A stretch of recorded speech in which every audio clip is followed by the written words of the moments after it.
Hello, this is Dr. Kimani, licensed clinical psychologist. I am all cried out. Black women and toxic jobs. If you are in a toxic job right now and you are crying on your way to work, crying leaving work, crying in the bathroom, just broke down, beat down by the job, then this video is for you. So I wanted to come on just briefly and talk about it because when we think about acknowledging that a toxic job is harming us, sometimes as Black women, it's hard for us to acknowledge that because we don't want to be seen as weak or we don't want to be seen as somebody's punking us or running us out of a situation. So a lot of times what we'll do is that we will cry and we will mask. So once we get out of our car, if you're crying on your way to work, once you get to work, you're all done up, you look good, you will mask all day. And that's not healthy for you. So just think all day you are sitting in misery all day and you're dying inside.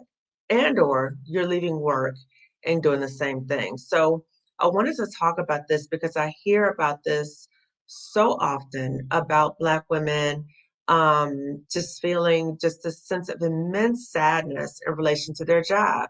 So if this is you, I just want to say I completely understand. I didn't cry on my way or leaving work. However, there were times I did cry in the bathroom. It was just too much. I just had to go in the bathroom and cry. And after I would cry, I would pull myself together, and nobody would ever know that I was in the bathroom crying. And this may happen to you too. So if this is your experience, and particularly because we feel um, that we're not safe a lot of times in the workplace, no, we're not going to go out and tell everybody that, we were crying and we're so sad because a lot of times these people know what they're doing and they're trying to attack you. And or you might be in situations where people might use what's going on with you in terms of your personal information and spread it to people in terms of gossiping. So you don't want to do that. However, it is important for you to acknowledge for yourself that you are hurting, that you are in pain, and figure out what you're going to do to get that support. So when I talk about Black women in toxic jobs, so again, this is for Black women if you're ready or starting to think about leaving a toxic job or you've already left. So if you are in this situation where you are in misery in relation to your job, I really invite you to be honest with yourself and know that feeling that degree of sadness, that does not mean you're weak. That does not mean you're a punk. That does not mean that somebody's running you out of it, out of a situation. First, it is a healthy sign that you are connected to your emotion. So that's a good thing.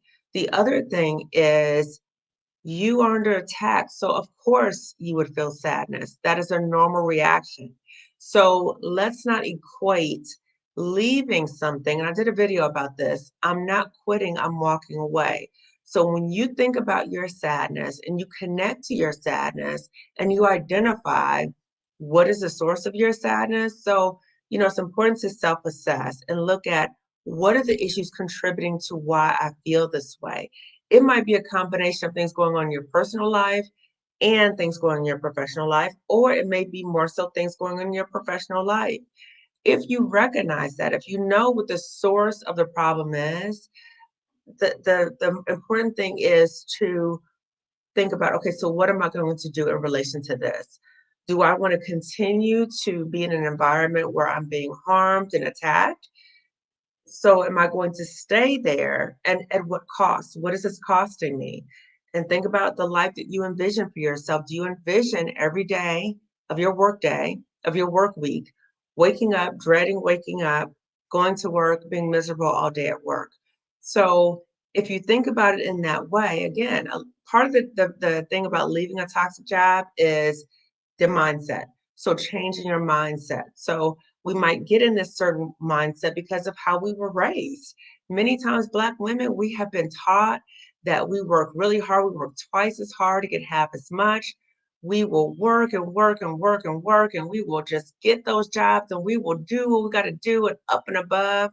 That's how we've been taught. That's how we've been programmed. And we've also been programmed that we don't let anybody punk us, and we don't let anyone run us out of a situation. So that's programming. So when we recognize that that's the programming, we also have to look at, in what ways is this situation benefiting me? Is this situation healthy for me? So I've talked about this before. Ask yourself, is this job helping to sustain your life, or is it shortening your life in some way? And or is it making your life miserable? So we're looking at the quality of your life. So again, when you're in a situation and you are literally all cried out, you are tired of crying, going to work, leaving work, in the bathroom, you're tired of just being in that misery. You are like, I'm just done. You know that feeling when you just done. You just, Fannie Lou Hamer, I'm sick and tired of being sick and tired. I'm just done. I'm tired of this mess. And more than likely, you have probably done so many things to try to make the situation better. You may have tried to get clarity from people. You may have met with different people to try to figure out how you can resolve a situation. You may have, done ongoing self-assessments.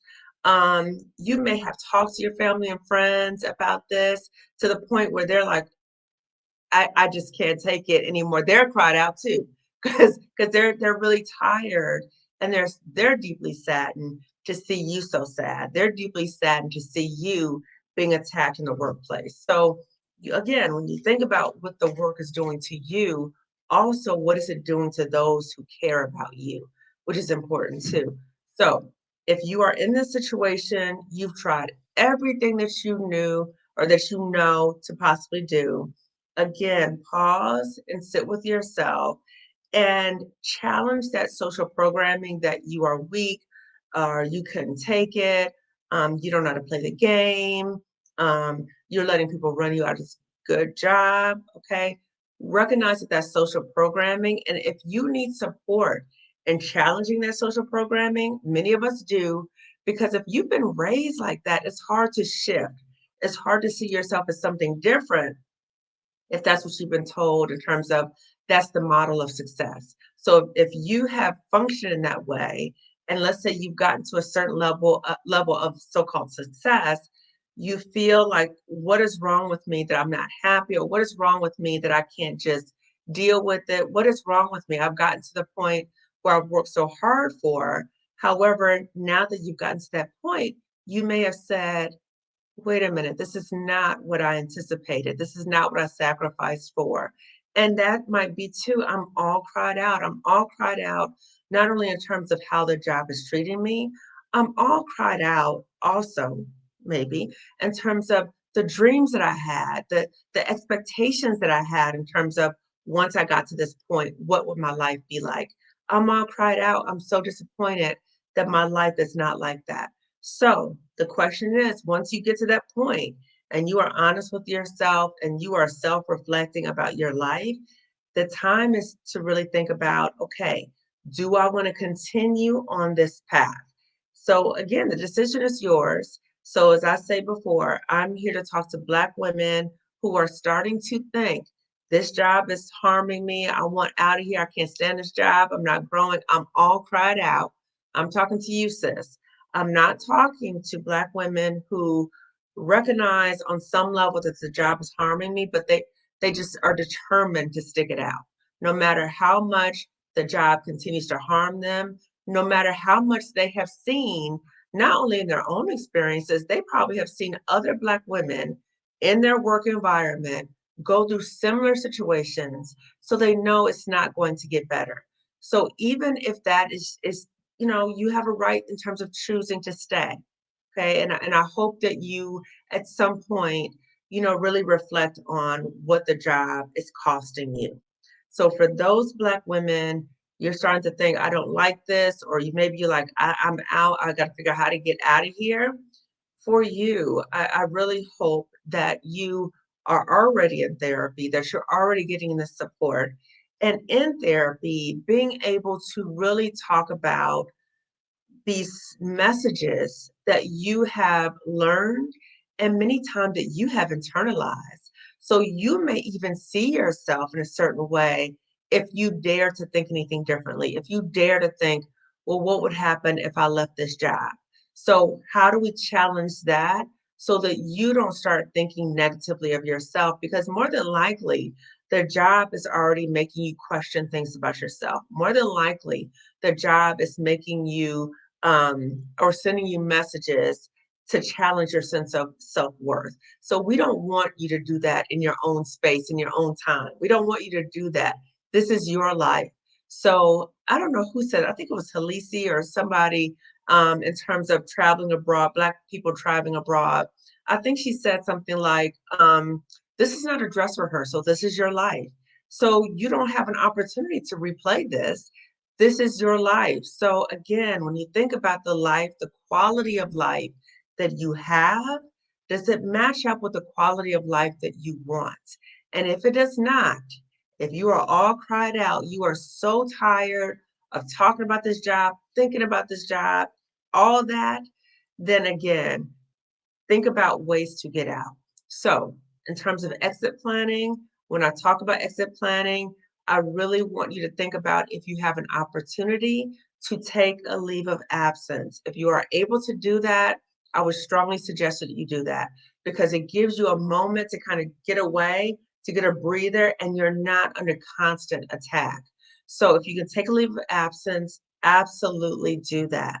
And then start thinking about what is your exit plan. So if you are able to take leave of absence, or even if you're not, you can still start your exit planning. So exit planning looks at, what are your possible options? So when you think about that job, when you think about what else you can do, why can't you take those skills that you've learned at that job somewhere else? You can do that. There's other jobs available for you. And when we get in this tunnel vision that there's no other place for us, then that can contribute to that sadness. So when you talk about all cried out, now it's another layer of I'm stuck and I can't get out. I'm stuck. I don't know what to do. So I don't want that to be your reality. And I don't want that to be your perception that there's no way out because there are ways out. So I've talked to you and I will continue to talk to you. And I want to say thank you to so many Black women who have reached out to me telling me thank you, keep going, keep talking about this. We need to keep talking about it. And it's so aligned that I get those messages from Black women at those moments where I get in my head thinking, am I talking too much? Am I doing too much? I don't know. But I continue to get the support from other Black women. So I will continue to talk about this and I will continue to share resources with you because I want you to get out and I want you to heal. I know that you deserve better.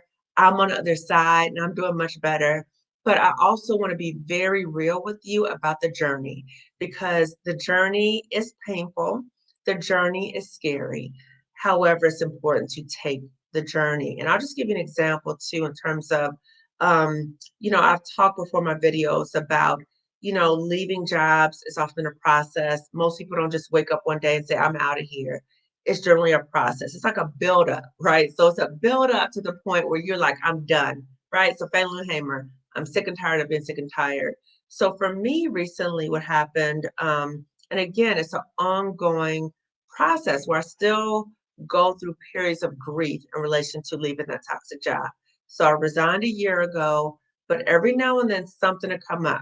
Just like for you, once you leave, some stuff might come up. It's like some psychological like garbage comes up and you have to deal with it. But when you deal with it, it may not have the same level in terms of the intensity of the pain and it may not last as long. So I'll give you an example. So this past week, one of my friends who I used to work with told me that the workplace bully at the previous job, and again, I worked for a school district, the workplace bully, who again, what I talked about, workplace bullies, many times they are protected by the system because the system is toxic. So this woman not only was not checked for the negative treatment that the things that she did to so many people.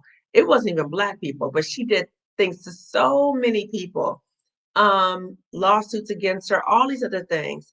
This woman was not checked, she was promoted. So my friend recently told me that this woman is leaving the school district. And first of all, let me tell you this. First of all, when my friend said this woman's name, I said, we don't say her name. I do not allow this woman's name in my house, even if somebody's talking on the phone. This woman's name is not allowed in my house. My family knows this. So first I was like, we don't say her name, first of all. And then when she told me, I just said, okay, well, I hope that now that she's left, that people in the school district, those people that she so-called supervised, are no longer harmed by her. That is my hope. And then I left that alone. I didn't want to ask, well, what happened? Or I did not care. I really don't care. And so my hope is that you get to that point too, that you stop allowing, if this is happening to you, stop allowing your job into your home. So what does that look like? I've made my home a sanctuary space. So I do not, and even when I was at the job, it got to a certain point that I would not talk about the job when I got to my front door. I wouldn't talk about it anymore. Okay. But then when it got so bad, like when it got really, really, really, really toxic, that's when I was getting frustrated because now I had crossed my boundary in terms of my home no longer being a sanctuary space. Because now I'm talking to attorneys and the union and all of that, right? So now it's not even a sanctuary space, but I reclaimed that. So as I started moving towards taking that leave of absence, and absolutely when I took the leave of absence, it returned to sanctuary zone. So I told people I would not talk about this woman. I would not say her name to this day. I will not say her name because I don't want to remember her, even though I do. And when I say I don't want to remember her, this might be the situation for you too. I was never scared of her, never scared of her. However, I did know that she had a significant impact on my job. And I knew that because of that, she did have an effect over my life and my family. And I didn't want that. I didn't want for someone who is a workplace bully, to not only me, but to many other people, to have any level of influence over me or my family. I just couldn't, that just was like despicable to me, like literally despicable to me. It got to the point that if I would hear her call my name, I would get sick. Like, I don't want you calling my name. I don't want my name in your mouth.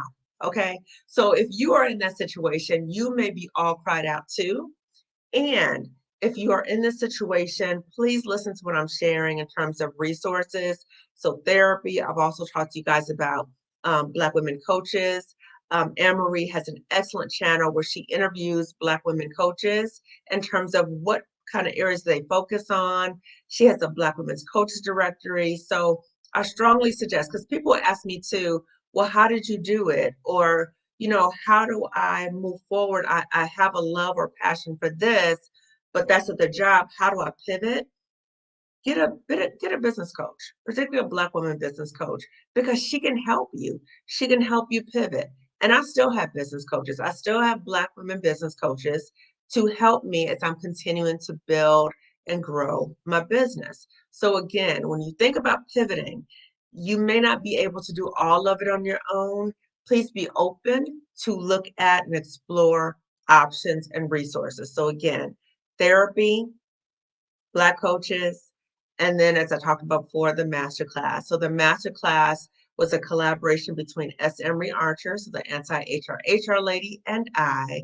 And we talked about how to go from being all cried out, feeling helpless and hopeless at a toxic job, toxic, hostile job where you dread waking up, and the job becomes all consuming for you, and you feel like you have no option. So you go from there to, okay, this is what I need to do to help myself start healing. These are things I need to start doing. And these are the things I can do to start taking my power back so I can leave this toxic, hostile job. I can leave it and I can be well. I can leave it with my sanity and my coins. Okay. So again, you can go from there to there in the masterclass. So even though the masterclass has already happened, you will still be able to access the replay. You can always access the replay. And I also want to say this because I keep hearing this over and over and over again about people, Black women, being fearful of accessing resources like on LinkedIn or other places because they have had experiences in which their employer has followed them and or they have heard about experiences in which their employer has followed someone else and will do some negative things. So it just reminds me of that plantation mentality in terms of like a slave catcher. Like you better not leave this plantation, it's the best you're gonna get. And if you try to leave, you're gonna get it. So the reason I bring this up is LinkedIn trolls are out there, other trolls are out there. But if you access the masterclass, just like if you access therapy, coaching, all of these things are private to you. Nobody knows you're accessing it unless you tell somebody. So therapy, that's confidential unless there's limits. We talked about that before in terms of, if you're a threat to someone or someone else. And so there's mandated reporting with therapy. Coaching, that's another option for you. It's private. And the masterclass. So again, nobody will know that you're accessing the replay. So you can access that. So you click the link in the description section to get that. So again, I'm sharing resources with you. I'm sharing aspects of my healing journey and also what I've heard from other Black women. So that I've heard in therapy, in coaching, with family, friends, that this experience of being all cried out is so common. It's so common. And I really want for us to have a better life. I really do.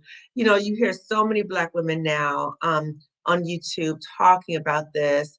Stephanie Perry talking about, living a life of ease. Adelia, Rashida Dow talking about, you can live somewhere else. Maybe it's not the United States, but you can live a different life. You can pivot. Alicia Renice talking about, reconnecting to your dreams, your freedom, your joy, and that you deserve a better life. So many of us, Glam Mazzini, talking about ways that she accesses her own healing and how she supports the healing of other Black women. I think her tagline is a Black woman healing. There's so many of us out here. Colette Elizabeth, my dear friend, we talk about not only toxic jobs, but we talk about other ways to support the healing of Black women, and Marissa Price. So there's a lot of resources available to you. I hope that you access these resources. Even Terry, Life After 50. So again, there's resources available for you. Have your hand open so that you are able to receive those resources. If you are all cried out, connect to that emotion. You are not weak. You are not a punk. You're not any of these things.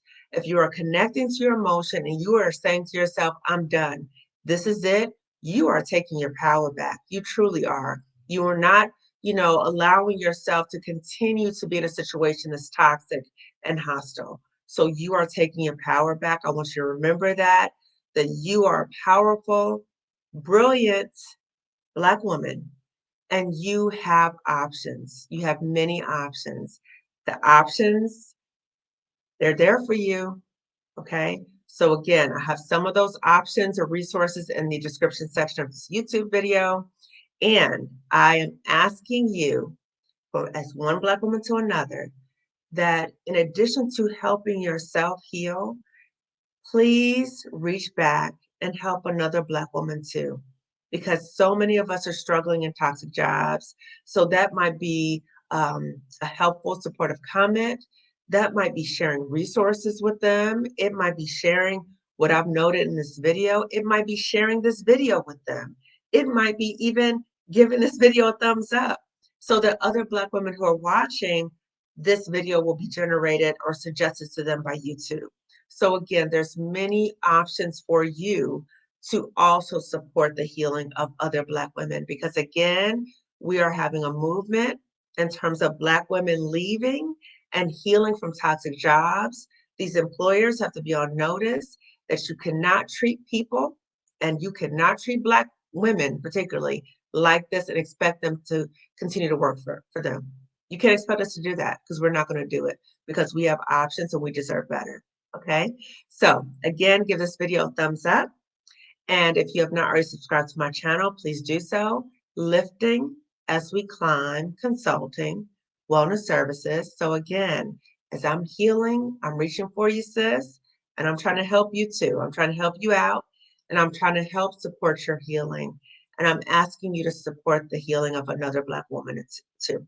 So a woman or women, so as many as you can, support the healing of other Black women too. Okay? Okay. So I'm signing off and I will see you next time. Take care. Bye bye.